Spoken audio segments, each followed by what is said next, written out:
Hello and welcome to the Ken Vercammen Law Office Legal Podcast. This edition, we are talking about Zoom court in New Jersey. So, logistically, if for these municipal court cases, the court will mail the Zoom password and login information. We email it to the clients, and then on the court date, we log in. The client logs in from their home. The court then sends the attorneys into the breakout room, and typically what I like to do is add my client's name and the summons number to make it easy for the court, easy for the prosecutor, so that when they can see it in the chat. Plus, it kind of reminds me of how to correctly spell the person's name. Then we speak to the prosecutor, and most of the prosecutors in Central Jersey I've dealt with over the past 30 years, and they go, Kenny, what do you got? And I go, I got this person. I suggest that we knock it down to, something. And most of the times they say, okay, that's fair.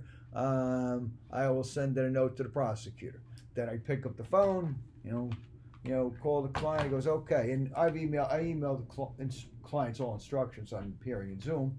Then I'll say, good news, the prosecutor will reduce it down to this. We have to go in front of the judge. And the judge eventually calls our case and says, may I address your client? And they'll say, okay, direct your attention to this date, this time. I see it's being reduced to this. What did you do wrong that you're pleading guilty to? Some judges say to the attorneys like us, Mr. Vercammen, do a factual basis. I'll say, okay, direct your attention to this place. You were in Cranberry Township, correct? Or Lacey Township, yes.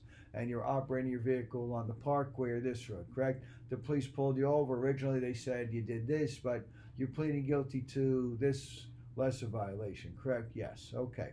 Then the judge will say, okay, that's a factual basis. The fine is this amount. You can pay online. And I'll say, Judge, I'm going to email them. I will put it in the chat how to pay. I'm going to email them how to pay. And then I'm going to call them in the next 48 hours and tell them how to pay. And the judge says, thank you, Mr. Vercammen, you're on top of it. Zoom court is better than driving and waiting there. For more information on Zoom court, read some of the articles on the Ken Vercammen website, www.njlaws.com, or website benotguilty.com. That's benotguilty.com. And for representation in municipal court, criminal, traffic matters, call Ken Vercammen's office at 732-572-0500. Thank you. Have a great week.